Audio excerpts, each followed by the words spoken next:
high to tie.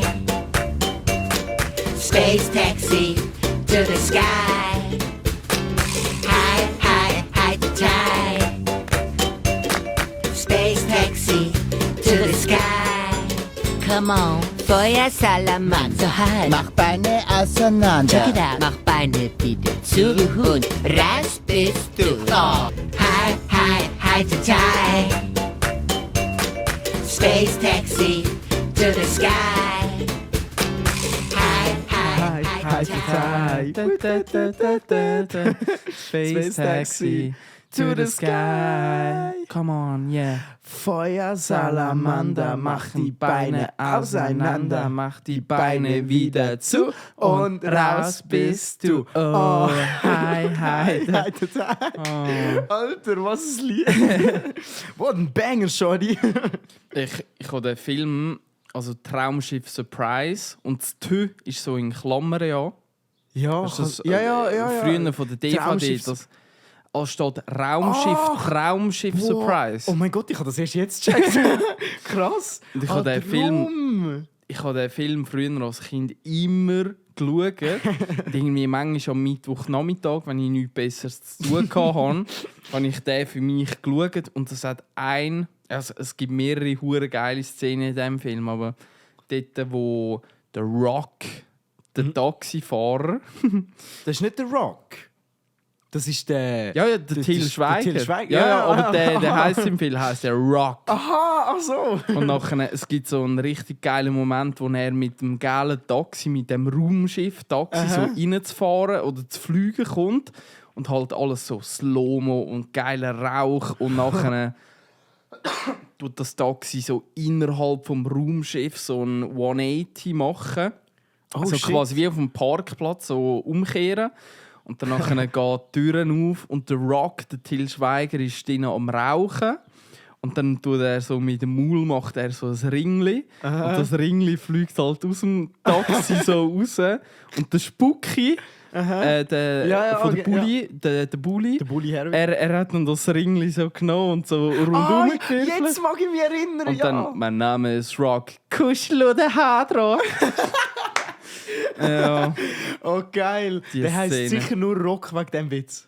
Nur wegen dem Joke heisst Ist der gut Rock. möglich. Ist hure gut möglich. Das würde so zum Bulli passen. Wo der Brüder vom Winnetou Abahachi nennt. Nur für den Witz Gesundheit. Aber Hatschi. Abahachi! Das hab's jetzt von der wilden Roserei. Ja, genau. Jacqueline! Ja, Jacqueline, sonst kotzt du wieder. So geil. Ja, das sind richtig geile Legendenfilme. Ja, ich schwöre. Es ist eigentlich ein hure witziges Konzept auch. Sie haben den Klappstuhl ausgegraben. Genau. So, der heißt doch irgendwie so der Stamm des weißen Hasen oder er heißt irgendwie so der weiße Hase oder so. Und der hat die ganze Zeit einen weißen Hase. So. Und nachher tötet der ja einen und dann sieht es so aus, wie wenn sie das gewesen wären. Sie stehen ja am Marterpfahl und dann stirbt der. Wie stirbt? Ich weiß nicht. Irgendwie stirbt der Hase oder irgendjemand ist. Ich weiss auch nicht mehr Auf genau. jeden Fall Müssen wir mal sind wieder nachher schauen. Ja, den müssen wir wirklich mal wieder schauen. Schuh das Manitou. Wir könnten so einen Bulli-Filmtag machen und dann einfach so ein paar Bulli-Filme schauen. Schuh des Der- Manitou, Traumschiff. Der Bulli hat ja... Den Film bin ich sogar im Kino schauen. Bulli-Parade. Bulli-Parade. Wo so- Wo nur er alle spielt. Ja, aber ich weiss nicht mehr genau, wie es gegangen ist. Es sind alles Elemente von allen Filmen, sind quasi wie nochmal zu einem neuen Film verarbeitet worden. Ich habe auch schon mal von dem Film gehört. Ich habe den glaube aber nicht gesehen, nur Ausschnitt. Ja. Aber der wäre vielleicht genauso als krönender Abschluss. So, weil Bulli... Also, ich kenne Bulli einfach von der anderen Seite. Wir sind, als ich ein Kind war, bin ich in den Bavaria Filmstudios gsi. Das ist also gerade, wenn ihr mal Filmstudios sehen, aber nicht gerade auf England oder America. Hollywood oder so fliegen, dann empfehle ich das wirklich. Das ist Bayerischer Wald, glaube ich, ist das oder irgendwo. Schwarzwald. Ich weiß es nicht genau. Da mache ich jetzt noch wieder. Da erzähle ich jetzt noch wieder Scheiß. Auf jeden Fall Bavaria Filmstudios und dort ist zum Beispiel auch die unendliche Geschichte. Kennst du den Film mit dem Drachen, mit dem ja, der weiße Sauron? Drache. Nein, der Sauron ist bei Herr der Ringe. Der Böse. Okay. Nein, Fochur. Fochur hat der Drache geheissen. Und der weiße Drache, der ganze Kopf und Hals, wo so das Kind in dem Film drauf reitet, den haben sie auch dort. Da kann jeder noch drauf sitzen und so. Und dort sind das Traumschiff, die Rückbank, ist auch dort. Du kannst selber auf die Rückbank gucken mit deinen Kollegen und ein Film davon machen. Also, ist noch hure lässig. Und es ist dann eben viel vom Bulli und halt alles nur deutsche Filme. Dort werden auch Filme gedreht. Noch aktiv, aber mega spannend. So zum Anschauen. Ich kenne nur Tabaluga. Mit Aber Peter auch so Maffay, geil. oder? Ja, Peter Maffay hat das Lied gemacht. Über 7 Brücken musst du. Heute Ist das von der- das? Also das ist, glaube ich, Ist- auch vom ist schon- Peter Maffay. Das ist vom oder? Peter Maffay, aber das ist nicht für Tabaluga. Er hat für Nein. Tabaluga doch auch ein Lied gemacht. Ich Am meinte Anfang. es. Das ist sogar noch so ein richtig eingängliches Lied. Ich glaube, ich habe es gerade so nicht im Kopf, wie es gegangen ist. Ja. Tabaluga! Irgendwie. Aber die Serie, musst du dir so überlegen, ein Drache, der in einer Eiswelt wohnt, wo ein Eiskönig böse ist, ist ein böser Schneemann und der Drache kämpft gegen den Schneemann. Das ist, Stimmt, dort ist hat so der einen bösen Inhalt. Schneemann Ja, gegeben. genau. Stimmt. So ein böser Schneemann und er ist der gute Drache. Der hat hure grimmig an mich reingeschaut. Ja, das Ding ist, der Drache, seine Superkraft, ich meine, Drachen können Feuer spucken. Und wenn du das jetzt positiv machen willst, dann muss ja der Gegner ein Schneemann sein. Das ist eigentlich so eine Kinderserie, wo aber, ja, eigentlich sehr lustig, aber macht gar keinen Sinn. Was letztes Mal dafür umso mehr Sinn gemacht hat. Und da haben wir ja das letzte Mal etwas Kleines miteinander besprochen. Ich bin ja bei 1 gegen 100 das letzte Mal recht weit vorgekommen. Stimmt. Und ich habe mir jetzt da die Mühe gemacht, um ein bisschen bessere Fragen rauszusuchen. Stabil. Weil eben das letzte Mal hast du ja quasi gesagt, du hast nichts Gescheites Ja, zu der genau. Schweiz gefunden. Und ich habe jetzt da 15 Fragen und 15 Antworten zu der Schweiz gefunden. Shoutouts zu GGG-Migration. Also keine Ahnung, ob das vielleicht ein Einbürgerungstest sogar ist. Okay. Ich habe die Antworten auch noch nicht alle genau durchgelesen. Und bei mir sind die Fragen und die Antworten sind so auf separaten Seiten. Ich habe das wie noch Aber es hat auch auseinander- vier Antwortmöglichkeiten, oder ist ich es meinte 3. frei? Ja, 3, das Amix ist gut. 3. Das ist Ja, gut, das ist 3 einfach. Vorschläge. Also einfacher, ich weiß jetzt nicht. Aber es geht jetzt eben das mal wirklich nur um die Schweiz. Oh Gott, Und, Einbürgerungstest. ja, wirklich so Migration. Also ja. darf ich noch da leben nachher? Das sehen wir jetzt. Oh, Dann macht es noch ein bisschen spannender, hoffentlich. Ja, das ist ja jetzt wirklich spannend. Oh Gott, ich bin so schlecht in Geografie. Jetzt bin ich sehr gespannt. Jetzt braucht man, glaube ich, nur den Ton. Ja, Gut, perfekt. bist du ready? Ja, vielleicht ja. Okay. In der heutigen Folge, meine lieben Damen und Herren, befassen wir uns mit der Schweiz, vor allem Geografie. Hat es ein paar Fragen, sonst einfach Allgemeinwissen. Und die erste Frage, Sophie, man hört den Helikopter im Hintergrund nicht. Nein, Okay. aber wir können ja noch geschwind ruhig sein, damit man es vielleicht hört. Haben Sie es gehört? Ja, nein. Ja. Die erste Frage. Wo befindet sich der höchste Punkt in der Schweiz? Ist das A. der Sentis in den Appenzeller Alpen? Ist das B. das Matterhorn in Zermatt im Kanton Wallis? Oder ist das C. die Vorspitze im Walliser Monte Rosa Gebirge? Also ich hätte jetzt, wenn du mich die Frage ohne Punkte gefragt hättest, hätte ich die Vorspitze gesagt. Direkt einfach so aus dem Kopf raus. Das Matterhorn ist halt fies, weil das Matterhorn ist doch gar nicht in der Schweiz. Also die Spitze vom Matterhorn ist, glaube ich, nicht in der Schweiz. Also vielleicht bin mir jetzt vielleicht auch völlig falsch. Aber ist Das Matterhorn haben wir das letzte Mal habe ich ja gehabt mit 4280 oder Vielleicht etwas. ist aber auch einfach die Vorspitze auch einfach höher.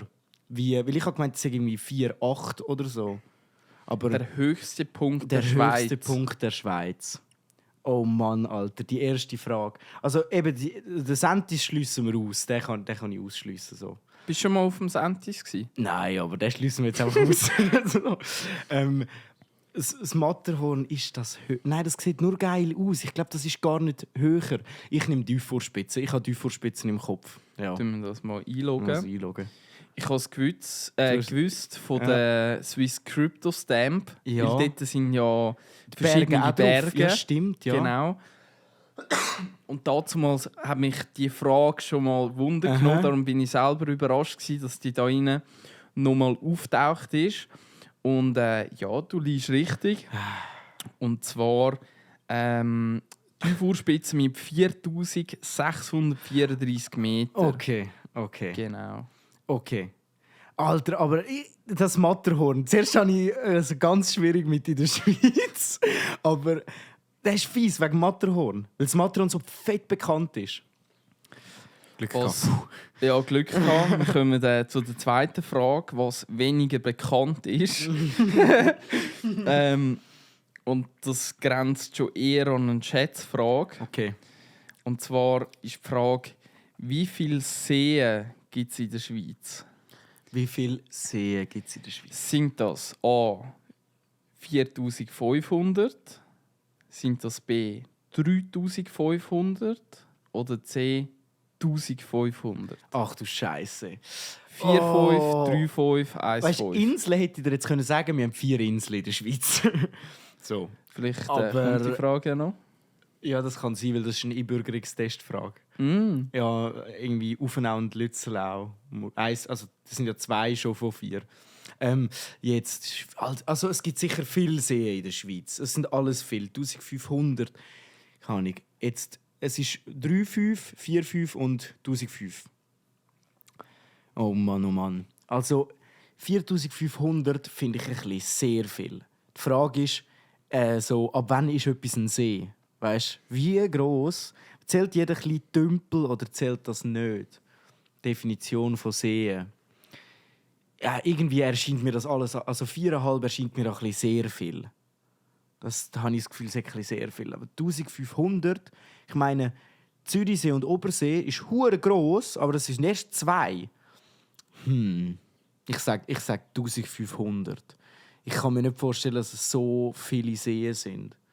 Aber es ist schwierig. Damit liest du genau richtig. Oh. Es ist fies. Also da in der Lösung steht jetzt rund 1500. Ja. Da kannst du nicht genau. Ja, aber genau. aber 3,5 wären eben schon hure viel gewesen. Ist crazy, ja. Aber ich habe, als ich letztes Jahr in Kanada war, hat mir der Kollege gesagt, es gibt mehr Seen in Kanada als Einwohner. Und er hat dort irgendwie gesagt, in Kanada, aber kann jetzt sein, dass ich voll den Shit rauslade, aber es gibt über 14 Millionen Seen in Kanada.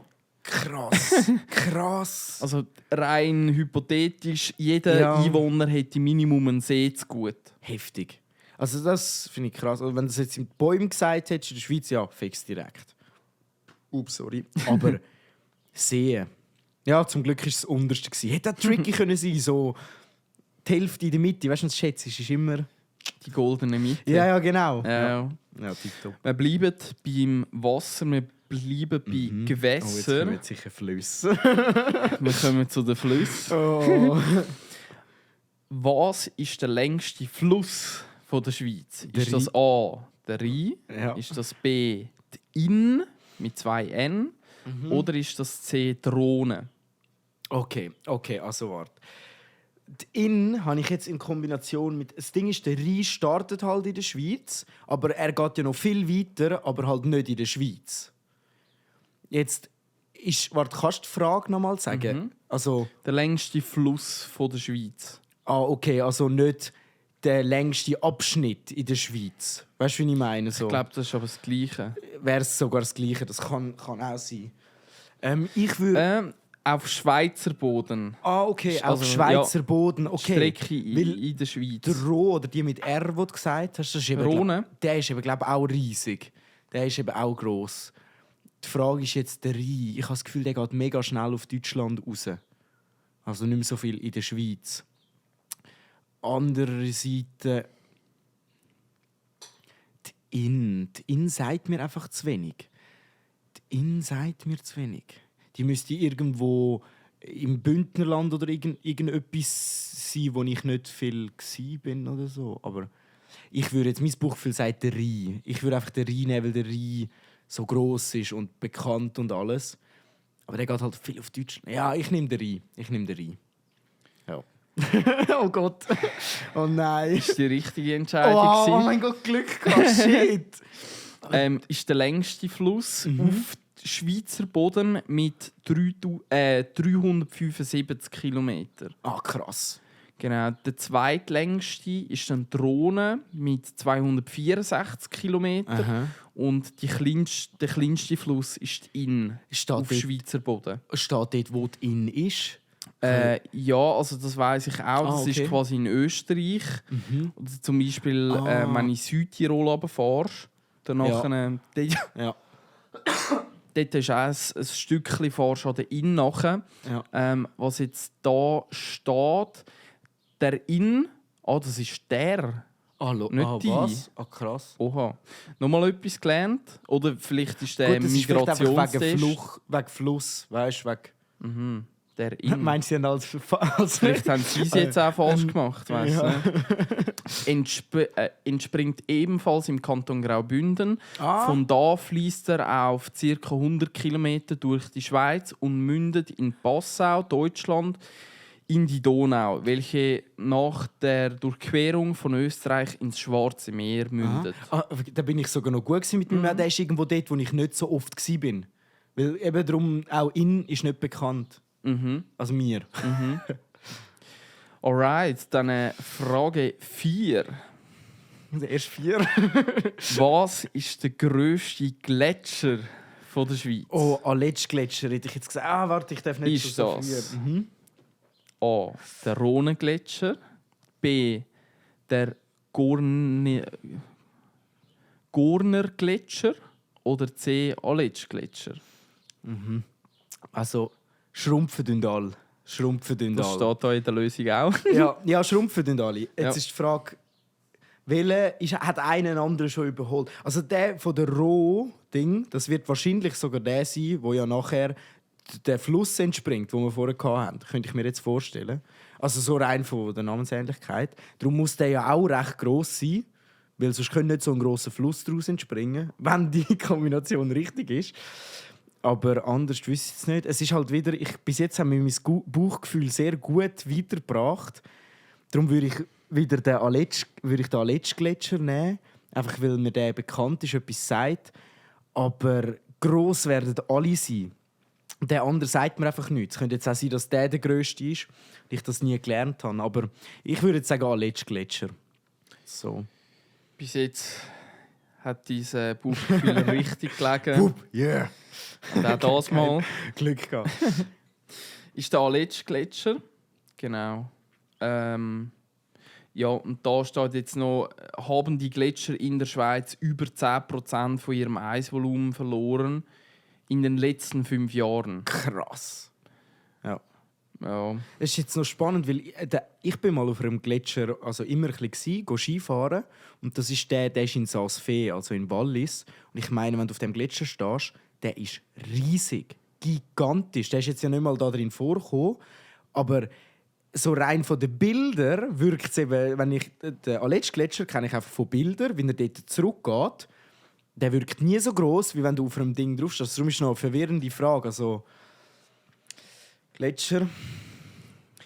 Jetzt wird es kalt und die Frage ist, welcher Ort wird mit einem Minus von 41,8 Grad als das Sibirien der Schweiz bezeichnet?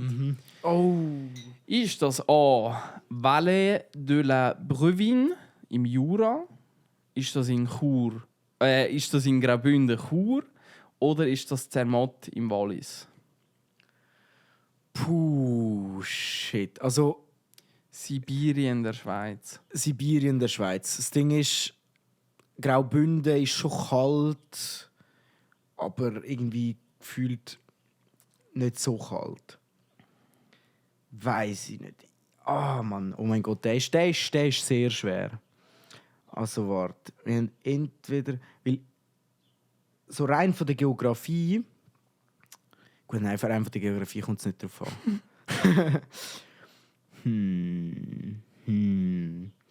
Also, Soll ich noch mal vorlesen? Ja, lies noch mal vor. Valais de la Brevine im Jura, Chur in Graubünden oder Zermatt im Wallis? Die Frage ist, was wird als Sibirien von der Schweiz bezeichnet? Gute Frage. Scheiße, das weiß ich nicht. Ich habe es schon mal gehört. Ich weiß, dass Sibirien in der Schweiz habe ich schon mal gehört. Ich würde jetzt auf das Französische tippen, weil irgendetwas in mir innen sagt, es hat mal mit französischem Ort zu tun gehabt. Aber -40, das könnte auch Zermatt sein. -40 ist eben gar nicht so kalt.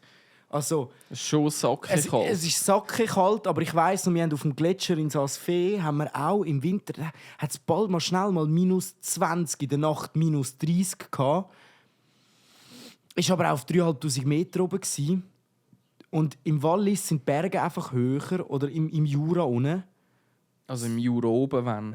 Im Jura oben. Nein, stimmt, jetzt bin ich völlig falsch. Jura, das ist ja der Halbkanton, der sich von Stimmt. Bern abgespalten hat. Jura. Oh, Scheiße, jetzt bin ich wieder. In dem Fall wird es wahrscheinlich doch nicht das Französische sein. Oh Mann, oh Mann. Ich würde sonst einfach. Zermatt, das kann doch nicht sein. Dass Wenn du willst, eben Telefonjoker hast du natürlich auch. Wir haben 50-50 ist, glaube ich, nicht so. Boah, Weil es okay, nur ich glaube, es ist 50-50. Telefon. Also, Ich glaube, ich nutze meinen Telefonjoker. das ist gut, ja. Jetzt mache ich das gerade. Yes. So, wer weiß das? Mein Papi muss das wissen eigentlich. Eigentlich muss es mein Papi wissen. Meine Mami weiß es eher weniger. Wenn, dann weiß es der Papi. Also jetzt mal schauen. Ja, genau, das ist eine gute Sache.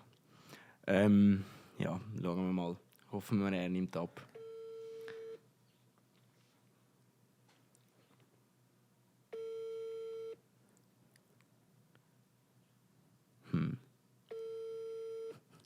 Es schellt.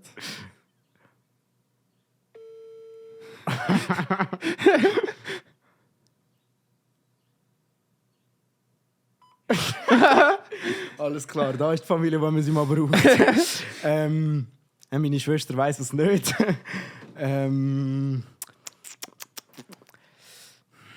Meine Grosseltern, ja, vielleicht weiss es mein Nani.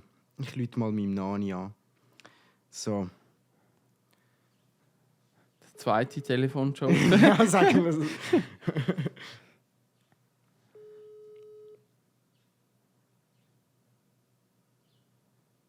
Tü. André? Hoi Nani. Hoi. Hoi, du, ich habe nur eine kurze Frage. Und zwar, ich bin da gerade im Podcast bei einer Quiz-Sendung. Der Nils stellt mir Fragen. Und ich bin auf eine Frage gestoßen, die ich nicht weiss. Und jetzt wollte ich mal fragen, ob ihr das vielleicht wüsstet. Was ist es? Und zwar, welcher Ort, wo schon mal -41 Grad gemessen worden ist, nennt man Sibirien der Schweiz? Also Sibirien. Das schnell den Eni, der Ja, muss das sehen. ja, das ist gut. Gib mir den Eni. Tschüss. Ich sehe es nicht mehr. Ja. Hoi Neni, hoi. Und zwar, ich habe die Frage, weisst du, welchen Ort in der Schweiz man Sibirien der Schweiz nennt? Sibirien der Schweiz. Sibirien. Ja, Das ist im Jura oben. Im Jura ist das Dorf. es, Das heisst, wahrscheinlich, ich habe eben 3 Antwortmöglichkeiten. Valle de la Brevine oder so. ja, das ist es. Ah, perfekt. Wow, geil. Danke vielmals. Das ist super. Hast mir super geholfen. Gut, ja. Gut, danke. Ein Gruß am Nani. Tschüss. Tschüss. Ciao. Geil. Cool. Ja, super. Sehr gut. Und Ja, fix. da lösen wir, glaube ich, gerade auf. Und zwar ist das im Jahr 1987 gewesen, Ui. wo die Temperatur gemessen worden ist. Geil. Geil, Alter. Grosseltern wissen so etwas. Das ist unglaublich. Crazy, ja. Hure gut. Wir kommen zu der 6. Frage und jetzt wird es lustig. Welcher dieser lustigen Dorf- und Ortsnamen gibt es in der Schweiz nicht? Okay. Ist es A. Switztal? Ist es B. Moskau? Oh, Scheiße. Oder ist es C. Lachen? Okay, Lachen kennen wir ja. Lachen kennen wir zum Glück. Schon mal einen können ausschliessen. Okay, entweder Switztal oder Moskau. Boah, das ist jetzt wieder... Ich komme gerade in die Schweiz, ich muss meinen Pulli abziehen.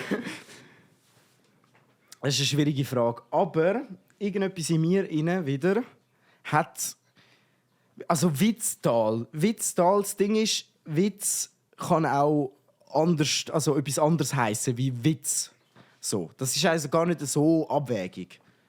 Aber ich habe gemeint, ich hätte schon mal etwas gehört von Moskau, von der Schweiz. Aber ich weiß nicht mehr, ob das einfach so ein Übername war oder ob wirklich ein Ort so heisst. Weil irgendwo... Es würde eben... Nein, es macht keinen Sinn. Weißt du, wenn wir jetzt in Deutschland wären, wo auch die Russen ja nach dem Krieg noch mal so ein bisschen verteilt sind, könnte ja sein, dass das irgendetwas so heisst. Aber in der Schweiz ein Ort, wo Moskau heisst. Irgendwie sagt mir das nicht. Also gibt es nicht, gell? Es gibt es nicht. Also 2 gibt es, einen gibt es nicht. Wenn es eine schwere Frage ist, dann wäre es genau der Fänger, dass jeder so drauf geht, ja, Moskau, klar gibt es nicht, das gibt es ja schon in Russland. Das wäre jetzt einfach. Aber Lachen kenne ich halt einfach. Und vielleicht hat man Witz dazu erfunden, weil es Lachen gibt und Lachen zu Witz passt. Ich sage, Witz gibt es nicht und Moskau gibt es. Ja, würde ich jetzt einfach schätzen. Spannende Herleitung. Ja, ist ein bisschen kompliziert vielleicht, ich weiß nicht. Vor wenigen Wochen, Oh, darum nein. weiss ich das eben auch, Oh, ist das mal in der Tagesschau gekommen. Aha. Weil gerade an der Grenze zu Deutschland, im Kanton Schaffhausen, ist das Dorf in den Schlagzeilen gestanden. Und zwar, weil das Moskau heisst. Wow, geil! Darum krass. Switztal gibt es wirklich nicht. Dafür geil. Moskau eben in ja. Schaffhausen und Lachen bei uns im Kanton Schweiz. Ja, macht Sinn. Aber nur weil ich Lachen gewusst habe, konnte ich es herleiten. Es wäre zu einfach gewesen. Moskau wäre zu einfach gewesen. Geil! Sehr schön. Jetzt kommen wir langsam zu der Sprache. Oh. Und da geht es nicht um die Nationalsprache oder Landessprache, sondern es geht um Landessprache. Okay. Aber die Frage ist, welcher Kanton hat 3 Landessprachen? Ist das Graubünden? Ist das B. Tessin oder C. das Wallis? Uff. Also, Das sind offizielle Amtssprachen. genau, es muss offiziell. Ich weiss, dass man in Graubünden sicher Deutsch hat man hat Romanisch sicher. Ob es Französisch gibt, weiss ich nicht. Im Wallis ist sicher Französisch und Deutsch. Ob es Romanisch hat, weiss ich nicht. Was ist noch die andere? Tessin? Im Tessin sicher Italienisch. Romanisch weiss ich nicht. Deutsch wahrscheinlich auch. Französisch, irgendwie das Tessin ist am meisten Multikulti. So. Vom Ding her. Aber es könnte. Ja. Im Tessin. Redet man im Tessin überhaupt Deutsch? Also offiziell. Ich glaube nicht.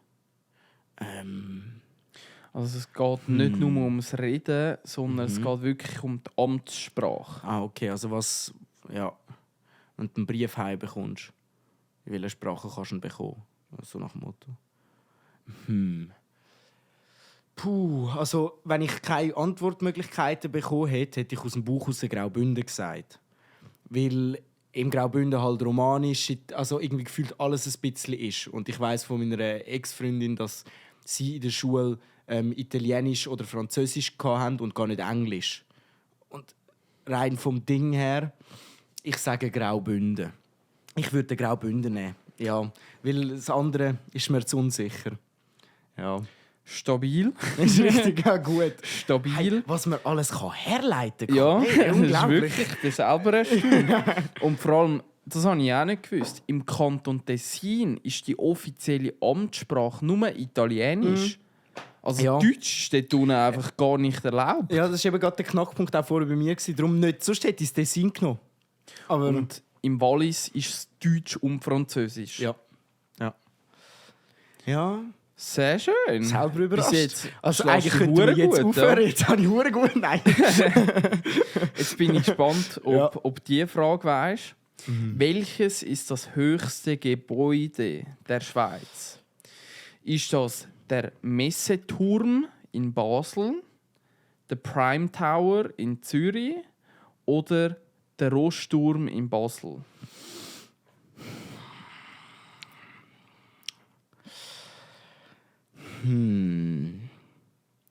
Es ist wieder so ein Ding, wenn ich hätte müssen ohne Antwortmöglichkeit etwas sagen, dann wäre es bei mir zwischen Prime Tower und Rost Tower entlang. Den anderen in Basel kenne ich nicht. Dass ich den in Basel nicht kenne, aber den Rost Tower kenne, macht irgendwie macht Sinn wegen der Pharma. Also der Prime ist es nicht. Der Prime Tower ist es nicht. Der ist für Zürcher lässig und so und sind mega krass, aber ich glaube der Rost Tower ist höher. So rein vom Ding. Jetzt, den anderen Turm kenne ich nicht. Gibt es einen Messeturm? Für was baust du einen Turm? Für Messen, die so hoch ist, das macht keinen Sinn. Roche will Eier zeigen, weißt? Die wollen das grösste Haus haben. Dass aber im Nachhinein eins gebaut hat, das nachher grösser ist, auch möglich. Aber irgendwie habe ich das Gefühl, Grössenwahnsinn, Roche. Habe ich so das Gefühl. Roche. Ich sage Roche. Roche Tower. Stimmt natürlich. Top. Und zwar, es gibt ja 2 Rost Ja, Towers. ja. Sind wir ja auch letzte Voll. in Basel unterwegs gewesen, und dort sind die im Hintergrund gewesen. Und es gibt einen höheren und es gibt einen kleineren. Und der Rostturm 2, der ist 205 Meter hoch Aha. und ist der höchste. Und der Rostturm 1 ist 178 Meter hoch. Oh, also nicht viel Unterschied. Aber es sind beide Rosttürme in dem Sinn. Die zwei. Genau. Darum Also kenne ich den doppelt anderen Rost. nicht. Und Ja. der Prime Tower in Zürich, der ist 126. Ja. Das habe ich eben gewusst, der ist gar nicht so hoch. Also so im Vergleich zu anderen. Weil mein Gotti hat mal den gearbeitet, ganz oben. Und dann sind wir am Morgen zum Morgenessen. Im dort oben. Clouds? Nein, Heisst das im nicht Prime Tower. Ja, im Büro von ihr. Sie hat ein Büro gehabt, ganz Ja. oben im Prime Tower. Irgendwie 4. oder 5. oberste, wo nachher noch Büros sind. Weil es ist eben ein Restaurant, hat es auch noch und so.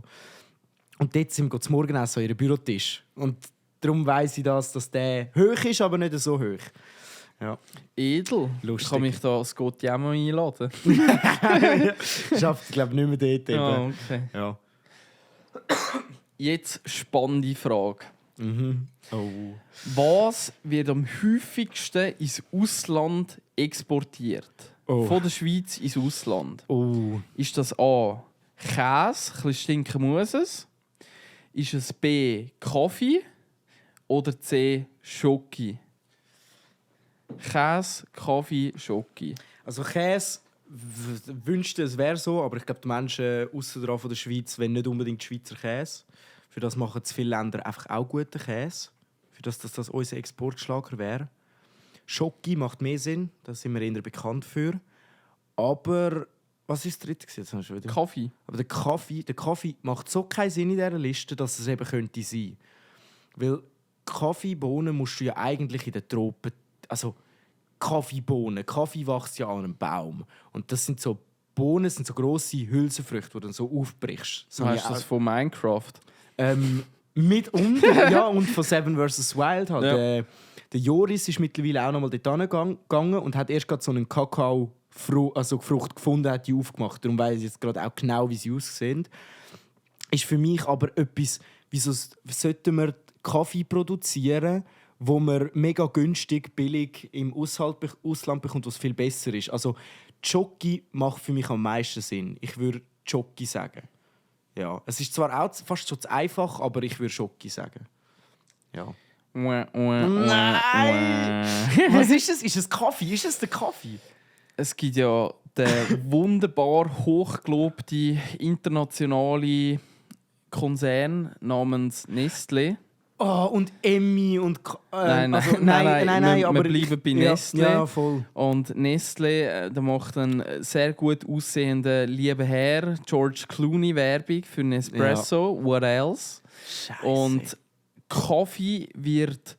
Also es wird mehr Kaffee als Käse und Schoki zusammen miteinander wird Scheisse. exportiert. Es ist beides zu einfach. Ich hätte den Kaffee nehmen. Aber er wird eben nicht, und das war mein Denkfehler, er wird nicht in der Schweiz hergestellt. Also ich glaube nicht, dass der wird höchstens verarbeitet in der Schweiz und dann wieder... Abkapselt. Ja, genau. Die Voll, Aluminiumkapseln. weil Kaffeefelder in der Schweiz, das haben wir nicht. Haben wir in der Masualenhalle. Ja. Aber kein Feld. Nein, aber Kaffee, eben, rein botanisch macht es keinen Sinn. Aber ja, wir fliegen den Kaffee von der ganzen Welt in die Schweiz, um ihn wieder zu exportieren. Krass. Das ist im Fall auch, das habe ich letztes Mal gelesen oder gehört. Die Schweiz ist von der ganzen Welt praktisch die grösste Goldraffinerie. Ach, krass. Also von allen illegalen, weiss nicht was, von Brasilien, von Russland. Ja. Jetzt Stand heute, wir haben noch nie so viel Gold von Russland importiert wie jetzt. Weißt du, in der Nachricht, ja, Sanktionen und dies und das. Cool. Aber Euer an Gold denen nehmen ihres wir. Gold, ja. Das nehmen wir. Können wir wieder weiterverkaufen. Und irgendwie im Tessin und im Wallis gibt es insgesamt, glaube ich, 3 Raffinerien, wo fast irgendwie 80% vom weltweiten Gold schmilzt. Krass. Habe ich Heftig. hure krass gefunden. Ja, das ist spannend. Alright, ja. dann Das ist... geht es da weiter.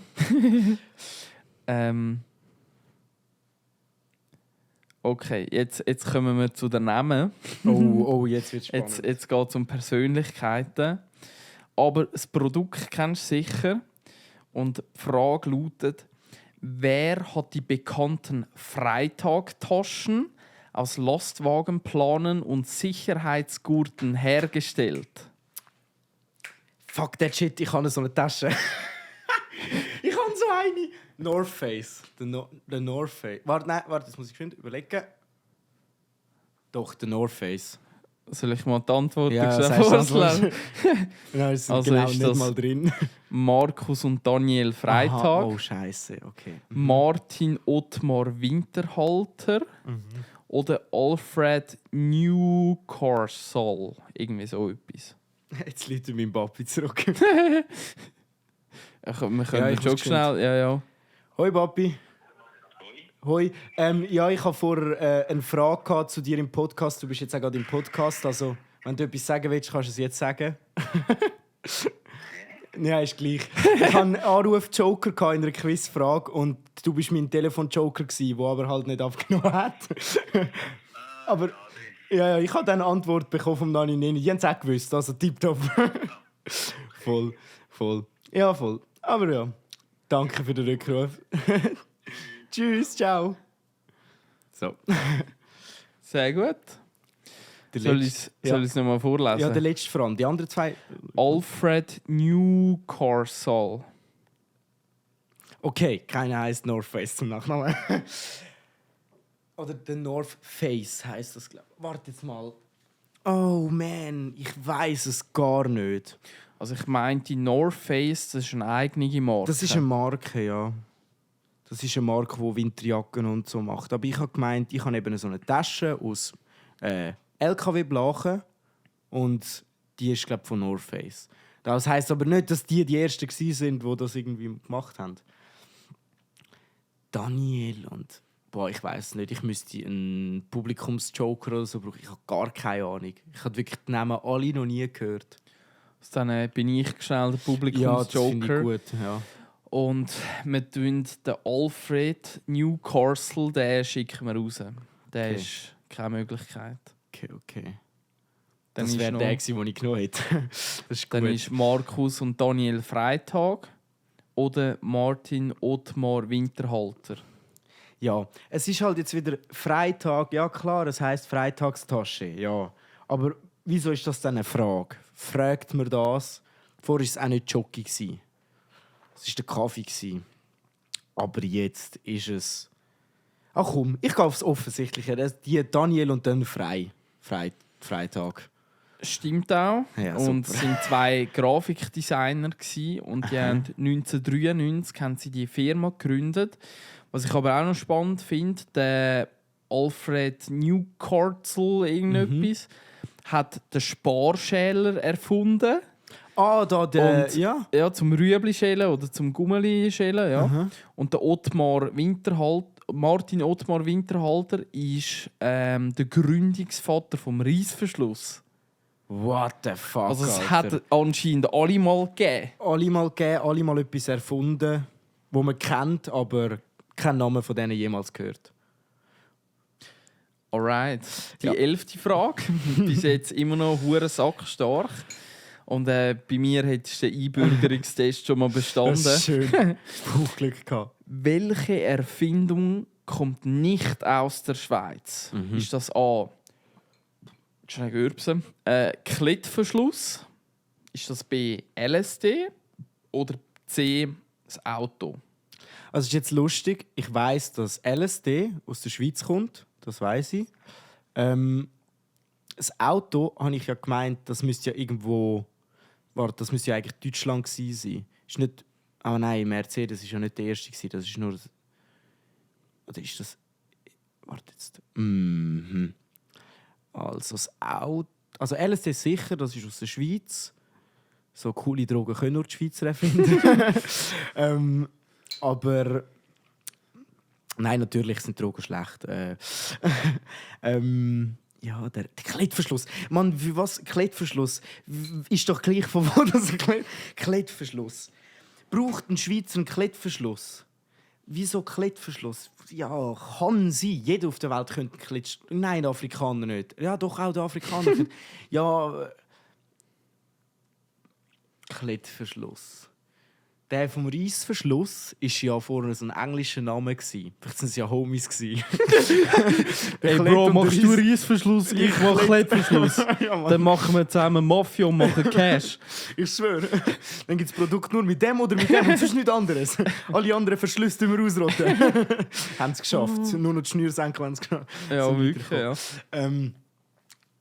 Mann.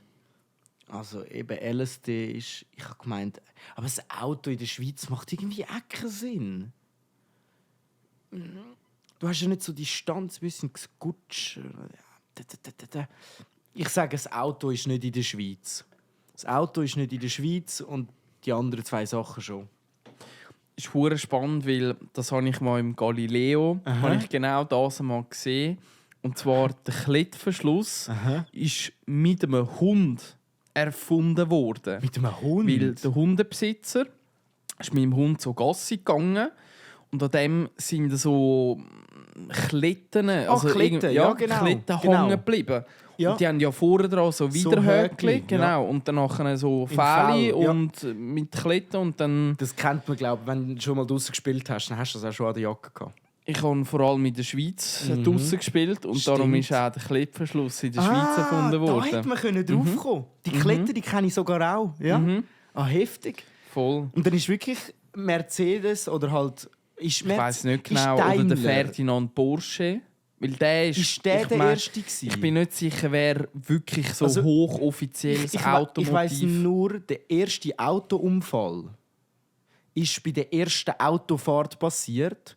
Und das war die Frau vom Mercedes-Typ. Der- Vom Mercedes-Benz. Vom Benz, ja. Vom Mercedes-Benz. Und die hat einen Unfall gebaut. Auf der ersten Testfahrt hat sie einen Unfall gebaut mit dem Auto. Das ist so ein Stabil. Hörensagen-Ding, das ich kenne. Darum habe ich gedacht, Auto ist, glaube ich, eher weiter weg. Ja. Das Lustige, ich weiss, ich meinte, das weisst du gar nicht, aber da in Wollerau hat man vor etwa 70, 80 Jahren hat man da in Wollerau Autos fabriziert. Ah, was? Also Ja, das da habe in ich noch nie Wollerau hat es mal gehört. voll Autofabrikation gegeben. Ah, krass. Und zwar im Verenohof. Ah, Weißt du, was? wo- ja. Ja. Dort unten rein. Und dort, ich meine, also die Firma die hat es nicht lange gegeben. Und die haben, glaube ich, gesamthaft 30 Autos gemacht. Okay, ja. ja. Also es ist mehr ein bisschen Schrauben und das Auto ist ein bisschen besser als das andere. Ja. Aber sie sind einfach gefahren. Ja. Stabil. Ist aber noch ein lustiges Dingsli. Zu der 12. Frage. Und ich weiss nicht, wie lange machen wir die 15 noch durch? Ja, 3 ist ein bisschen blöd, oder 4 ist ein bisschen blöd, zum auf die Seite legen. Ja, Machen wir einfach die noch durch. passt. Ja. Und zwar ist die Frage, was ist heute auf dem 5-Lieber abgebildet? Ist das die Helvetia, ein unbekannter Alphirt oder der Wilhelm Tell? 5 lieber, also. Die Helvetia ist auf dem 50 Rappen. Dort ist sie sicher drauf, die Helvetica. Sie ist nicht auf dem 5 lieber, das ist nur ein Männerkopf. Jetzt hat der Männerkopf eine Armbrust auf der Schulter oder nicht? Die Schweiz wäre eben noch so eins, wo so ein unbekannter Hirte drauffetzt. Aber irgendwo sind sie auch stolz auf ihre Fantasiegeschichten vom Tell. Der Tell ist der Tell. Ich habe erst wieder den 5 lieber in der Hand gehabt. Der Kopf, ich weiss, es ist ein Männerkopf, aber ich glaube, es ist nicht der Wilhelm Tell. Ich gehe jetzt auf den Bauer. Ich glaube, es ist der Bauer. Weil der Wilhelm Tell, der ist dort nicht drauf. Ja. Hure stabil, weil das ist genau richtig. Perle. Und es steht sogar in den Lösungen, wird von der Bevölkerung oft fälschlicherweise als Wilhelm Tell gedeutet. Ja, Aber es ist schon nicht. Aber er hat eben eine Armbrust auf der Schulter. So stellt man ihn immer dar. Und die Münze hat keine Armbrust. Darum habe ich jetzt noch gedacht. Spannend. Dann, welche Aktie an der Schweizer Börse kostet mehr als 50'000 Franken pro Aktie? Ist das Lind und Sprüngli? Ist das Nestlé oder ist das Toblerone? Puh. Also Lind und Sprüngli glaube ich nicht. Die sind nicht so weltmäßig unterwegs, dass die so viel für so eine Aktie können verlangen oder haben oder dass der Wert so offen ist. Nestlé ist weltweit riesig, das sind Milliardenbeträge Das macht irgendwo Sinn. Jetzt, was war der dritte? Toblerone. Toblerone. Ich meine, Toblerone ist schon... Aber Toblerone ist erst gerade verkauft worden und ist jetzt nicht mehr ein Schweizer Produkt. Das heisst, sie dürfen das Matron nicht mehr drauf haben und das Schweizer Kreuz nicht mehr drauf haben auf der Verpackung. Und irgendwie habe ich nicht das Gefühl, dass wenn du eine Firma kaufst, wo eine Aktie schon 50... Das glaube ich nicht. Ich glaube, es ist Nestlé. Ich würde sagen Nestlé. Ja. Ist leider falsch. Ah, fuck. Fuck. Aber dann sind es die anderen gewesen. Toblerone, oder was? Nein, ist Lind und Sprüngli, weil der Wert von einer Aktie heisst nicht automatisch, wie wertvoll das ein Unternehmen auch sonst ist. Okay. Und bei Lind und Sprüngli, das weiss ich auch von Galileo, weil das haben sie mal dort auch gezeigt. Galileo bildet. Wenn, ja, extrem schauen, Galileo. Oder hören unseren Podcast, das ist schon viel besser. Haben sie eben auch mal gezeigt, wenn du eine Aktie von Lind und Sprüngli besitzt, kommst du jedes Jahr, dann, wenn die Dividenden ausgeschüttet werden, kommst du eine Sachdividende über. Und zwar sonst, wenn du eine Nestlé-Aktie hast, kommst du Geld Cash, ja. über für dein Risiko, das du quasi eingegangen bist. Bei Lind und Sprüngli kommst du einen Koffer randvoll mit Schoki über. Wow, geil. Ist ja nur 50'000, holen wir uns eine Aktie. Genau. Stabil. Hätte ich jetzt nicht gewusst. Da bin ich die völlig falsche Richtung ab. Okay. Weiss jetzt nicht. Ist vielleicht Probieren eine wir's. kontroverse Frage, aber Antwort ja, ist einfach so, wie es jetzt da steht. Ich habe das eben GGG-Migration. Alle so Beschwerden zu ihm. Ja, genau, einfach Oder weiterleiten. zu ihr oder zu es, egal. Jetzt müssen wir korrekt bleiben, weißt du? Jetzt, wie hoch ist die Erwerbsquote der 25- bis 39-jährigen Frauen in der Schweiz? Ich glaube, da ist einfach biologisches Geschlecht gemeint. Ja, voll, ich denke es auch. Ist das 70%, 55% oder 88%? Das passt, alle Antworten passen den Feministen nicht. Das kann gar nicht sein. Wo sind denn all die... Die 120%. Ja, oh Mann, hey. Also, Tami Salami. Wir haben 88 hat's geheissen, oder? Wir haben 70 und 55. 88, Digga. 88. So rein wie Zahlen sind, die anderen Zahlen sind einfach schön. Die eine ist rund, die andere ist auf 5 teilbar und die andere 88 ist so undingslig. So rein, wenn ich mich in die Fragesteller hineinversetze. Aber also sagen wir, ich hätte die Antwort 88, dann müsste ich etwas dazu erfinden, dann würde ich andere erfinden. Alter, 88, das kann ja gar nicht sein. 88 sind viel zu viel. Das müsste ja... Warte mal, das... Wenn ich jetzt meine Kollegen durchgehe, von welchem Alter haben wir gesagt? 25 bis 39. Scheiße, wir sind zu jung. 25 bis 39.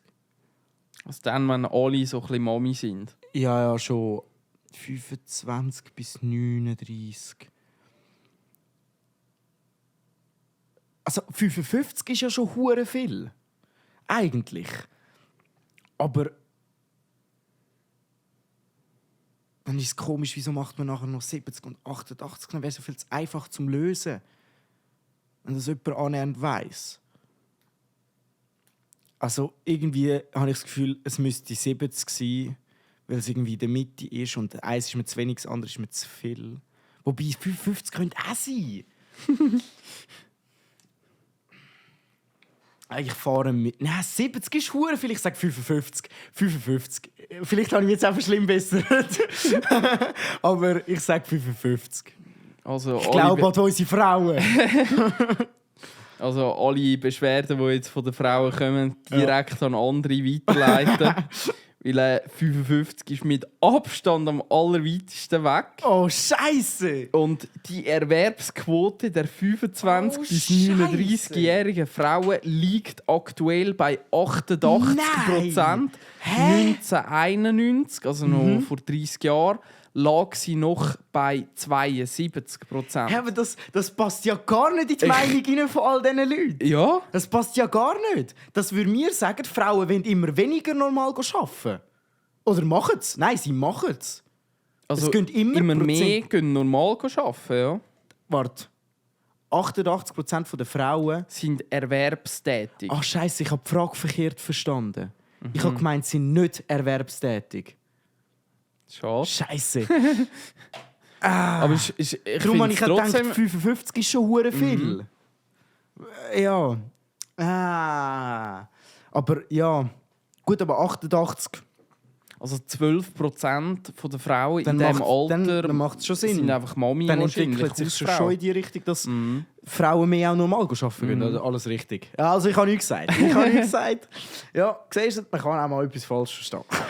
Tipptopp, dann kommen wir zu der finalen Frage. Finale Frage. Alles oder nichts. Alles oder nichts. All in the nothing. Und da ist jetzt die Frage, woher kommt der grösste Teil der ausländischen Bevölkerung? Ist das A. Deutschland? Ist das B. Portugal? Oder C. Italien? Forza Italia. Ich würde sagen, also eigentlich ziemlich direkt einfach Italien. Weil Italien haben wir ja mal sogar Leute bewusst geholt. Das Ding ist, wenn wir jetzt so vom Gartenbau zurückschliessen, Italiener siehst du eigentlich nie. Aber Portugiesen. Wenn du aber meinen Papi fragst, der hat früher viel mit Italienern gearbeitet, heute eher mit Portugiesen. Oder halt Albaner, aber Albaner ist gar nicht zur Auswahl gestanden.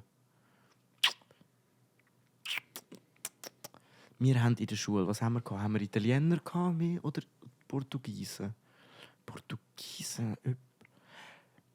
Beide gleich viel. Scheiße. Ich sage Portugiesen. Portugiesen. Ja. Einfach wegen. Ich habe das Gefühl, ist mehr. Die Italiener bleiben gerne in Italien. So. Weiß nicht. Ja, die Aussage scheint einfach falsch zu sein. Die Scheisse. Italiener bleiben gerne bei uns. Und anscheinend in der Reihenfolge Italien, Deutschland, Portugal. Ah, okay. Krass. Also am meisten Italiener. Heftig. Ich hätte jetzt nicht gedacht. Es sind wahrscheinlich aber auch viele von diesen Italienern jetzt schon älter. Das ist wahrscheinlich auch der Grund, wieso ich mehr mit Portugiesen dann zu tun kann. Aber es ist noch spannend. Ich hätte jetzt aus dem Bauchgefühl eigentlich gesagt, dass es wenn dann Albanien ist. Oder halt Kosovo. Ich weiss nicht, ob wir das einfach so wahrnehmen. Ja, dann müssten wir wie ihrem Brandherd hocken, so blöd es tönt. Aber wenn ich jetzt schaue, von meiner Sekklasse, wenn ich jetzt das aufteilen mit Nationalitäten, die 2 stärksten sind die Schweiz und Albaner gewesen. Ich glaube, das trifft bei vielen zu. Das war bei mir schon nicht mehr der Fall. Bei dir schon nicht mehr der Fall? Also gewesen? bei mir hat es, glaube schon etwa 4 oder 5 Albaner gehabt, oder Albanerinnen. Aber der Rest bei uns, zumindest in Wollerau, sind schon vor allem Schweizer gewesen. Ja. Spannend. Ich halt natürlich das Pfäffiken. Ist schon mehr städtlich oder nicht mehr so ländlich. Aber ja, das ist jetzt noch überraschend. Also finde ich wirklich noch spannend. Allgemein, aber Weil, weißt, wenn zum Beispiel auch Davos haben in der Klasse von also irgendwie Parallelklasse von irgendeiner Kollegin von meiner Ex-Freundin, die sind irgendwie 17 gewesen und 16 Albaner. In Davos. in Davos? Ja.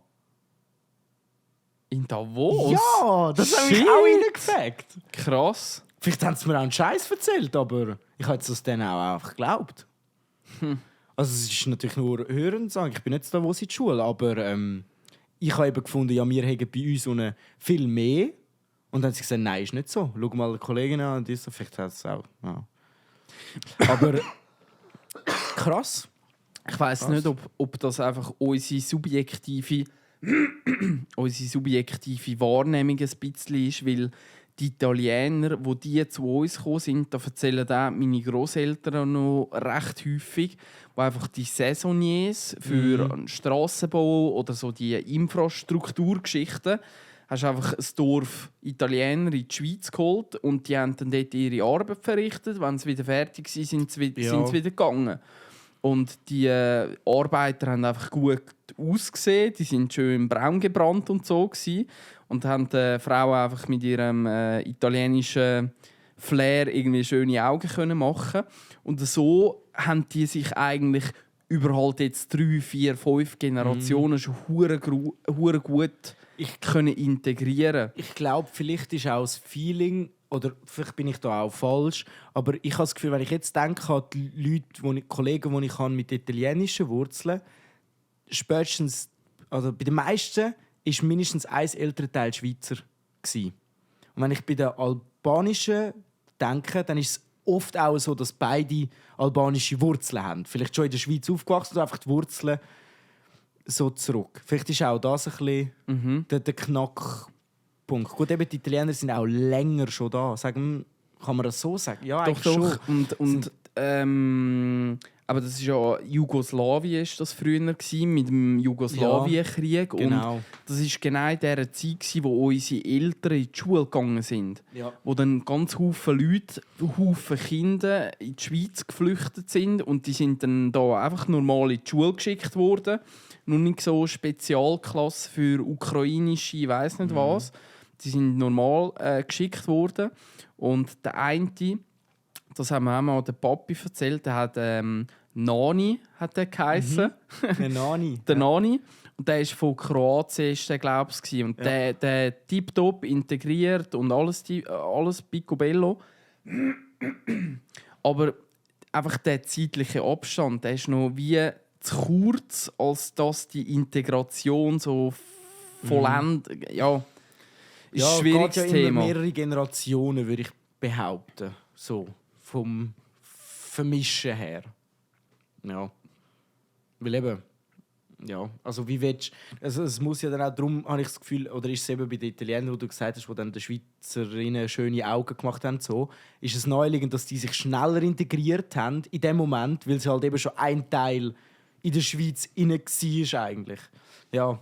Aber hätte nie gedacht, dass sie Italiener sind, obwohl ich ja eigentlich gewusst habe, eben, dass Italien, also dass wir das viel haben.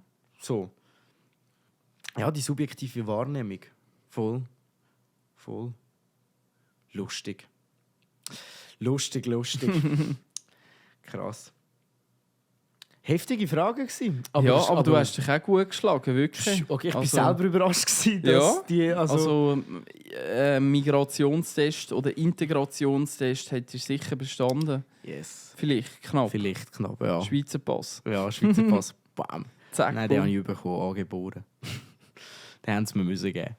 Nein. Es gibt anscheinend nur einen besseren Pass als der Schweizer Pass und das ist der japanische Pass. Also besser in welchem Sinn? Im Sinn von, in welche Länder kommst du ohne Visa rein? Aha, so besser. Da gibt es immer so ein Ranking Ja, und die ja, Schweiz, gut, die Schweiz ist da immer natürlich schon- in der Top 3. Ja. Aber angeblich, Hast du ja gehört? anscheinend, Wir haben ja auch das Gold von allen. Also was wir jetzt machen? an dem wird es liegen. Ja. Ja. Aber anscheinend mit einem japanischen Pass, und ich habe in Kanada habe ich ja sehr häufig mit Japanerinnen und Japanern zu tun gehabt, mehr Japanerinnen. Und dort Lieber, haben sie... meinst Ja, lieber und mehr, ja. Lieber drum mehr. Okay, gut. Und dort haben sie mir das auch erzählt. Mhm. Dass der japanische Pass so ziemlich etwas vom Heiligsten ist. Ja. Gut, das ist halt schon so. Also ich meine, das ist schon, wir sind ja mal miteinander auf Deutschland. Und als wir zurückgekommen sind wir im Gar gehockt. Dann sind wir angeholt worden an der Grenze. Sind die eingestiegen. Alle Ausweis zeigen, oder? Unsere Ausweis haben sie nicht mal richtig angeschaut. Einfach, es sieht Einfach- ein bisschen blau aus. Es ist ein passt Schweizer schon. Ausweis, passt. Einfach, scheißegal, die anderen Ausweis, okay, Name, stimmt der, das. Es war die Idee. Die Idee, genau. Ja. Sie haben es ja eingezogen. Beim einen. Und bei uns, also da hat er einfach gesagt, ja, Passt ist gut, schon. passt schon. Und so, ja gut, okay. Wir haben gedacht, die müssen ja auch uns kontrollieren, aber die sind nur auf der Suche nach Leuten, die illegal einreisen wahrscheinlich. Und ich glaube, also wir sind ja dort sind wir mit Flixbus Ja. sind wir von Zürich auf Köln sind wir gefahren. Und dann, also das war auf dem Rückweg, oder? Ist aber auch auf dem auf dem Ausweg Hinweg auch, haben, ja, wir, stimmt. haben wir auch den haben wir das Schweizer... Gleiche erlebt eigentlich? Mhm.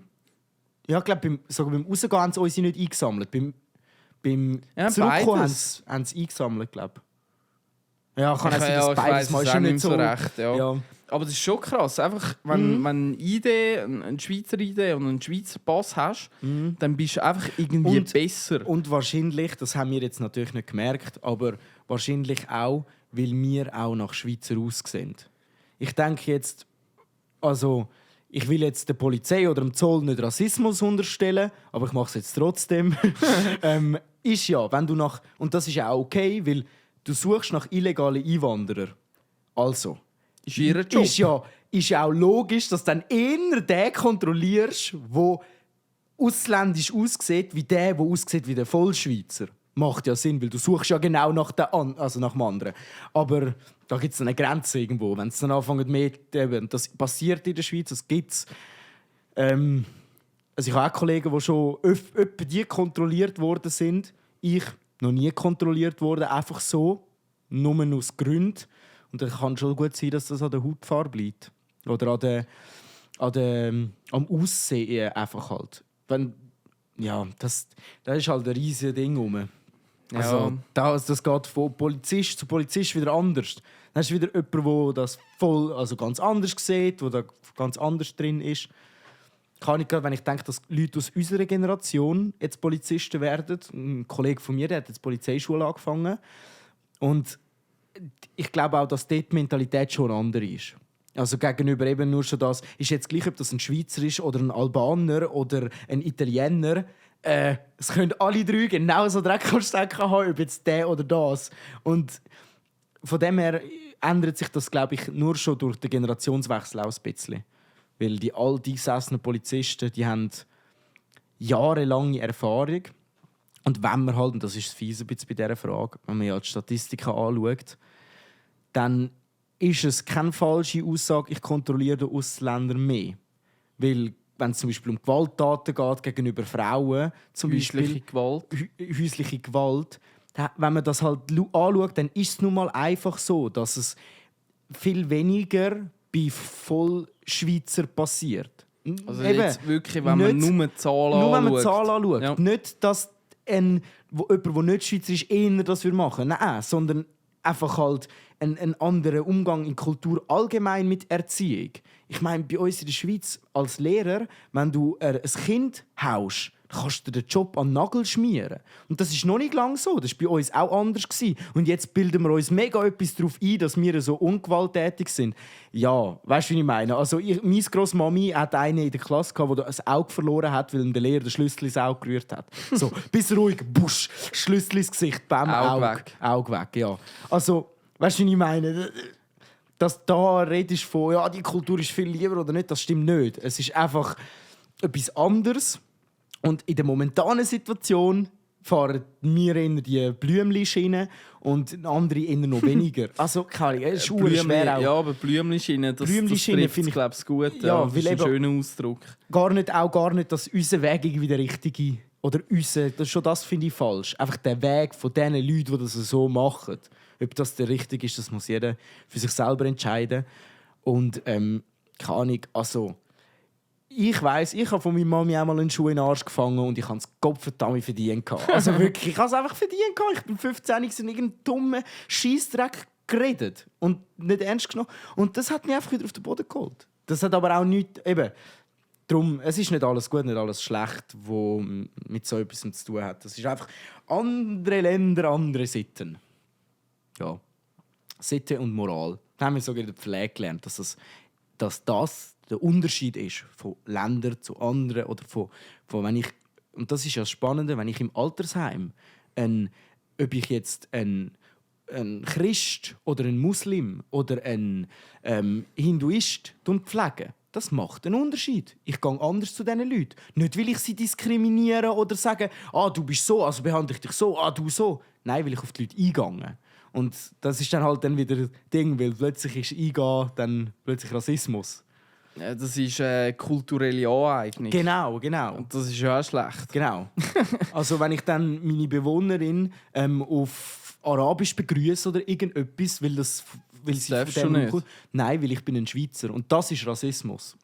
Und also eben, dass ich das nicht darf, weil ich ein Schweizer bin und auch oder sie ja dann nicht dürfte Deutsch reden. Also das ist ein völliger Bullshit.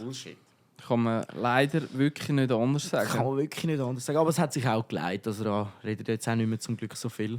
Aber dafür hat man die militante Veganerin gefüttert, die sie einen Hamburger gegessen hat. Was? Ja. Was? Das kann natürlich auch Fake News Nein. sein. Das kann Fake News sein. Aber ist das vor 5 Tagen ist das rausgekommen? Nein, nicht am 1. April. Okay. Nein, es ist kein April-Scherz. Okay.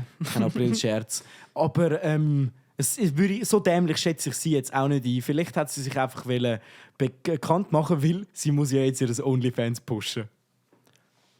Hä? Ja, die militante Veganerin goes porn. Niemals. Ja, ich schwöre.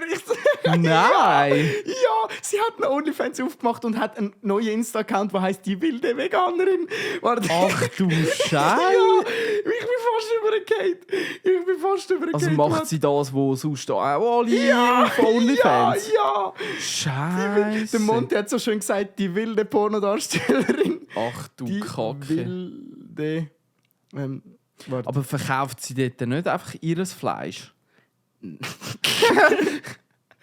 Also so richtig auf das Ding abgebrochen. Warte, ich muss die Veganerin selber suchen. Bist du jetzt voll auf OnlyFans drauf? Nein, ich habe gar keine OnlyFans. Ich Was doch lügst? nicht. Was lügt? Nein, ich habe wirklich keine OnlyFans, aber ich suche auf Insta, weißt du? Aha. Militante Also können wir Veganerin. das... Hat sie so einen Linktree? Warte. Oder nachher eine OnlyFans Warte. und Amazon Wishlist?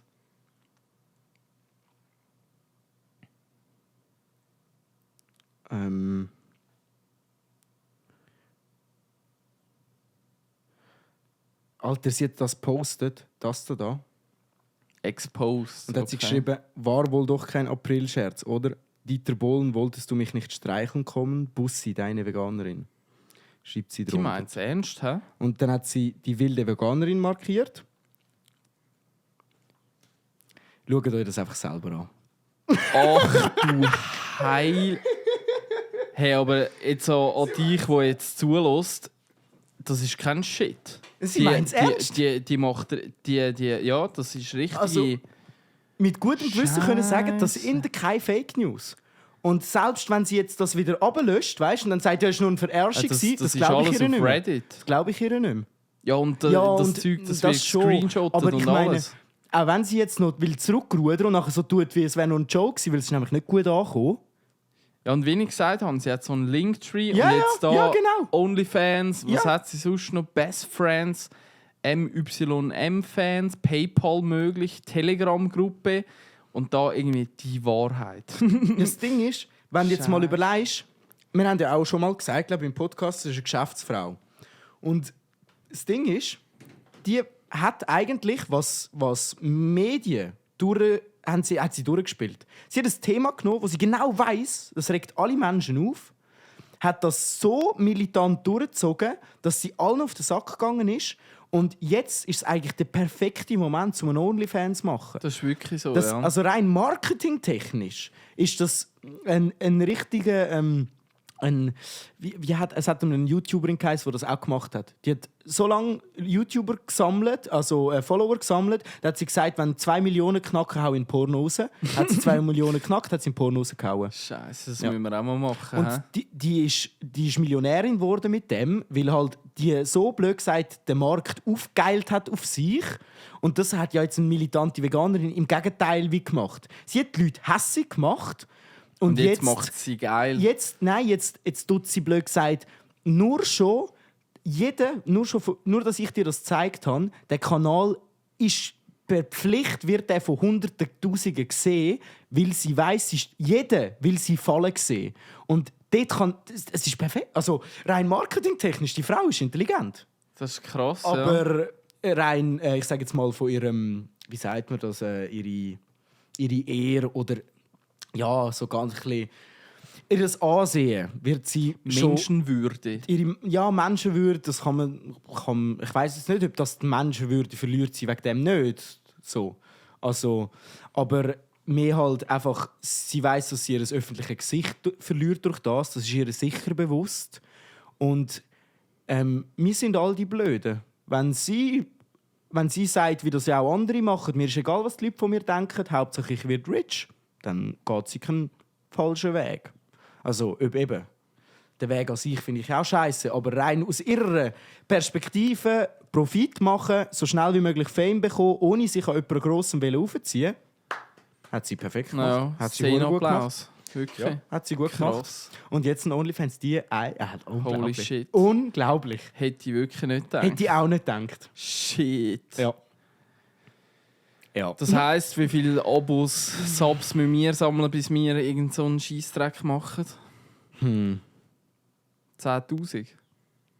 Sind wir so billig? Ja, ich glaube, wir müssten hure viel machen, weil bei uns nicht so ein grosser Prozentteil dann überhaupt gar schauen kann. Das ist so, ich glaube, wir müssen eher etwas oben draufschlagen. So, von dieser Wir Zahl. zahlen den Leuten Also, etwas, das mit. Ja, genau. Weißt du, wenn ich jetzt denke, wenn ein Weltstar, ein Tom Holland oder so, wenn der würde einen OnlyFans machen, dann würde es glaube ich noch Frauen geben, die das kaufen. Aber ich glaube, für uns ist das nicht so ein... Müssen wir mehr ins Gym und so. Und es ist halt wie bei den Frauen. Bei den Männern, du willst keinen normalen Mann, sondern du willst auf OnlyFans irgendwie trainiert und kann Sixpack und am besten so einen Arbeiterhelm an und eine Jeans-Arbeitshose mit einem Hammer in der Hand und dann so eine nackte Brust, die rasiert ist oder so. Das wäre wahrscheinlich dann OnlyFans. Ja, schreibt mal in die Kommentare, ob so etwas von unserer Seite erwünschenswert ist oder ob wir einfach beim Podcast sollen Ja, muss man uns nicht anschauen. einfach anhören, genau. Nein. Aber ich glaube, das ist mehr ein bisschen Gedankenträumerei, oder wie sagt man dem?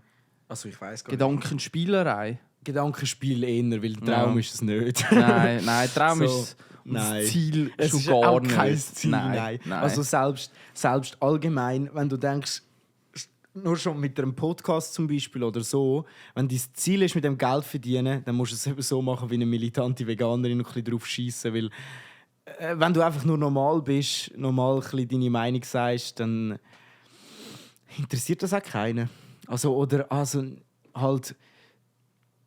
Ja. Du nimmst keine zu extreme Position ein, Ja. als dass das irgendwelche Aufruhr kann erzeugen kann. Genau. Und darum bleibst du unentdeckt. Ja, bleibst voll. du einfach so bei diesen 0815 Uninteressant. Uninteressant ja. für Ja. die Öffentlichkeit, weil eben die Öffentlichkeit will jemanden steigen sehen oder fallen sehen. Und das sehen wir bei den Newcomers. Am bekanntesten sind es dann, wenn sie gross werden, weil die Leute finden es mega cool, jemanden bekannt zu machen. Und am nächsten bekanntesten sind es dann, wenn sie wieder fallen. In den normalen Mainstream-Medien. Ihre Fans haben es immer, aber rein für die normalen Medien sind sie interessant, wenn sie steigen oder wenn sie fallen. Aber wenn sie sind sie nicht spannend. Das ist nicht spannend, für was auch. Also, das können wir von der Beatrice zum Beispiel, weiss ich das, die hat das auch schon gesagt. Eine Zeitung, ein Blick schreibt nicht über sie, weil alles normal ist. Wieso auch? Das interessiert ja keinen. Eben, da ist der Punkt. Die Leute wollen entweder etwas passiert, krasses, schlechtes oder etwas mega Gutes. Aber etwas zwischendrin interessiert kein Mensch. Und teilweise eben die Bullshit-Headlines, die amigs von irgendwelchen Promi-Flash-Scheiße liest, Ja. die hat der angeschrieben und die ist wegen dem eifersüchtig. Und wer interessiert es eigentlich? Ja. Aber das sind genau die Headlines, die halt polarisieren. Voll. Hey, wieso hat die? Und Ja, und es hat recht viel Macht auch. Also, wenn man gerade übergumpen zu dem Thema, der Trump steht jetzt vor Gericht. Hast du ja auch gesehen wahrscheinlich. Schreiben sie so schön im Tagesanzeiger 34 Anklagepunkte. Also die Hauptanklage geht ja darum, weil er 2016 hat sein Anwalt einer Pornodarstellerin, mit der er 2006 Geschlechtsverkehr hatte, hat 2016 der Anwalt ihr 250'000 gezahlt, dass sie nicht sagt, dass sie mal eine Affäre hatten. Schweigegeld. Genau. Und jetzt wird der Trump für das vor Gericht gestellt, weil es könnte ja, das wäre dann illegale Wahlbedingung. Wenn man jetzt das mal aber geschwind anschaut, das hätte dem Trump im Wahlkampf nicht geschadet. Hätte es nicht. Also das Gericht würde es auch bemessen. Und jetzt ist es aber so, der Trump ist der erste Ex-US-Präsident, der vor Gericht steht. Und es wird, Stimmt. und es wird mega dingselt, eben der Trump, der Schlimme, steht jetzt vor Gericht. Was aber einfach ein bisschen vergessen gegangen wird, ist, dass man einen Obama für seine Drohnenmord nicht angeklagt hat. Ein Bush für das, dass er die ganze Bevölkerung belogen hat und gesagt hat, die anderen haben Atombomben, wir müssen sie verbomben, hat man nie bestraft. Aber jetzt tut man den Trump bestrafen und stellt ihn als den schlimmsten Präsident von ever dar, weil er eine Pornodarstellerin 250'000 gegeben hat. Also es tut mir ja leid. Amis, aber vor der eigenen Haustür wischen geht anders. Aber sicher nicht so. Und ich bin gar nicht, also weißt, wenn er einen Fehler gemacht hat, dann soll er für das verurteilt werden. Gar nicht der Punkt. Aber es ist ein bisschen sehr doppelmoralisch, dass eigentlich blöd gesagt auch die gleichen jetzt dort stehen, wo auch schon ein Bush oder jetzt ein Biden unterstützen, wo fucking indirekten Krieg in der Ukraine mit Russland oder die Ukraine mit Russland führt, weil eben bis auf Waffen, bis auf Männer schicken sie alles, die Amis, alles. Also sie führen indirekt Krieg gegen Russland und die Ukraine. Also der Biden hat es auch geschafft, einen Krieg anzufangen. Der Trump nicht, aber der Biden hat es jetzt auch geschafft. Und Das hat sie genau geheißen. Der Trump war der einzige Präsident in der Geschichte. Nicht der einzige, sondern seit ein paar, es hat ganz früher mal es auch schon gegeben. quasi Seit generationenmäßig. die letzten 4 oder 5 Präsidenten. Ja, wo Irgendwie kein so. Krieg Ja. angefangen hat. Und das Interessante ist ja, der Obama hat einen Friedensnobelpreis bekommen und in seinen 2 Amtsdauern kein Präsident hat mehr Bomben runtergelassen Ja, und als keiner hat Obama. auch so viele Menschen umgebracht. Und weißt, das ist ein Punkt, das muss man vielleicht wissen, das weiß man auch nicht. Aber wenn ein Drohnenanschlag passiert, der muss vom Präsidenten abgesegnet werden. Also jedes Mal, wenn so Drohnen abgeballert haben, hat das zumindest ein Präsident, also der Obama damals, abgenickt. Und der Mensch bekommt einen Friedensnobelpreis, Entschuldigung, nur weil er der erste schwarze Präsident ist und jetzt eine super Meinung über ihn bedingselt hat. Per de facto, tut mir leid, also hören wir bitte auf, die Ami-Präsidenten als irgendwie super Menschen darzustellen, wenn wir jetzt anfangen, den Trump als den Schlimmsten darzustellen. Also ja, er hat was das Reden angeht, hat er den grössten Bullshit rausgelassen. Ist ja so. Das ist aber auch, wie bei der militanten Veganerin, eine Strategie.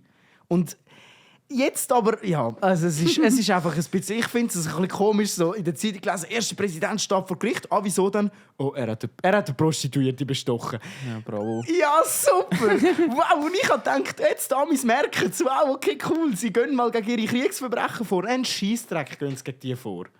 Ja. Sie haben das grösste Interesse von allen Nationen, weiterhin die Weltpolizei zu bleiben. Ja. Und an dieser Position möchten sie einfach festhalten. Voll. Egal was China macht, egal was Indien macht, egal wer was macht, Amerika ist immer zu oberst oben. Ja. Und das muss auch so bleiben. Also, es ist... Egal was das für Opfer kostet. Ja. Ja. Das ist hure schwierig. Das ist hure also schwierig. man möchte ja nicht die Verschwörungstheorien Nein. 11. September und Nein, das möchte man gar nicht abrutschen. Nein, das ist auch nicht das, was mich stört an dieser Verhandlung. Mehr, was mich stört, weil der Trump jetzt eben, das zeigt einfach wieder, wie mächtig das die Medien sind. Wenn die Medien jemanden fertig machen, dann bringen wir es an, sogar einen Ex-Präsident wegen so einem Scheissdreck vor Gericht zu stellen.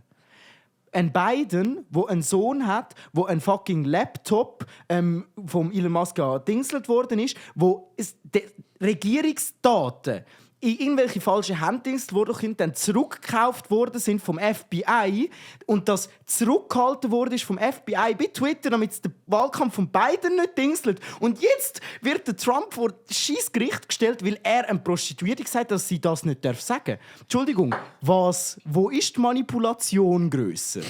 Also, Entschuldigung, nein, das ist für mich... Ich finde das einfach ein bisschen... Ich finde es ein bisschen scheinheilig. Also... Ja. Es ist interessant, eben, der Elon Musk hat ja mal so ein Interview gegeben, wo genau gefragt worden ist, oder er quasi gesagt hat, hey, eigentlich alles, wo jemals irgendwie so ein eine Verschwörungstheorie war, über Twitter, so.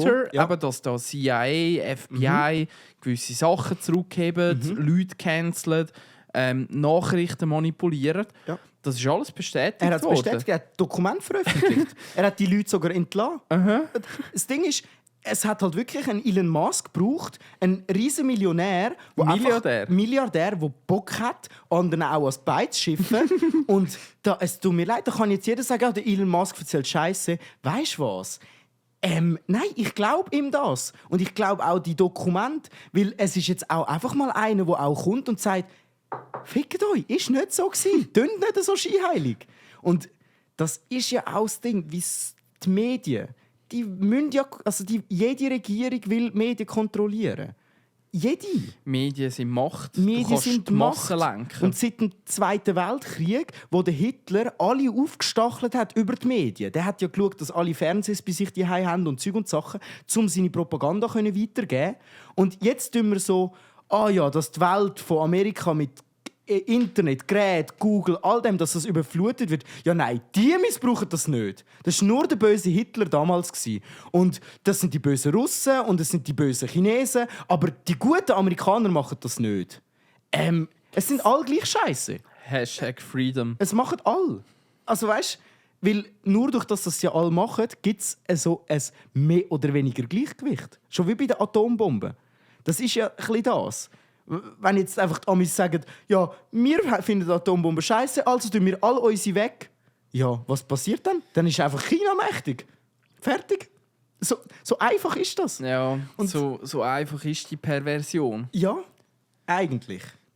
Aber eben, das wird jetzt alles spannend. Also es ist immer ein bisschen spannend, aber es wird jetzt spannend mit den BRICS-Staaten, wenn die Währung machen oder so. Ja.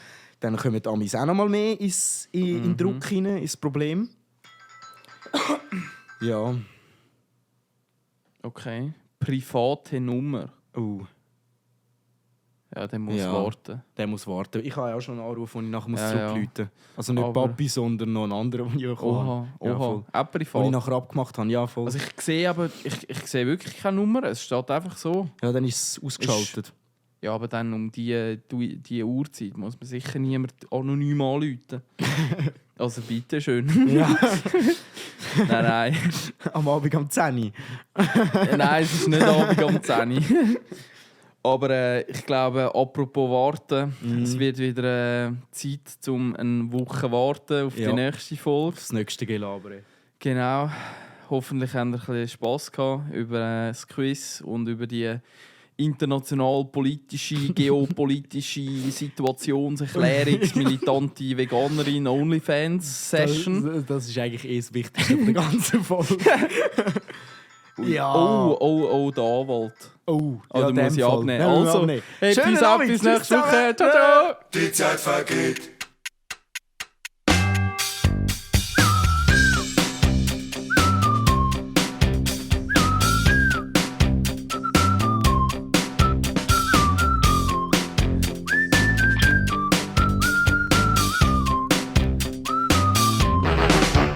Ich wach auf, und zwar im Bett. Gestern war's vermutlich spät, drum bleib ich lieber liegen. Mach Säg und Schnarch, dass sich die Balken biegen. Und gute Nacht. Erst kommt ein Tick, dann kommt ein Tack.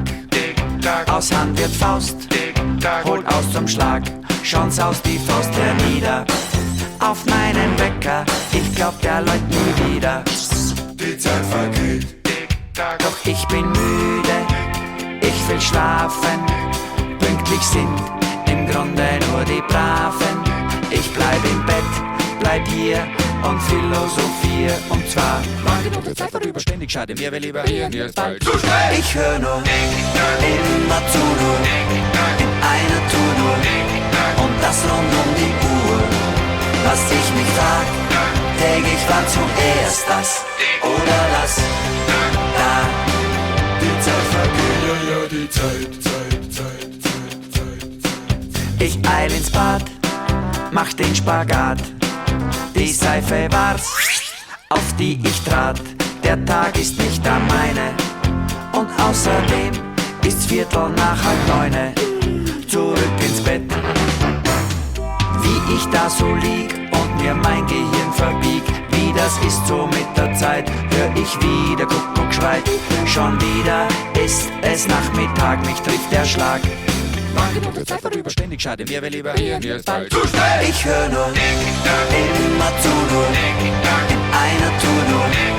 Und das rund um die Uhr.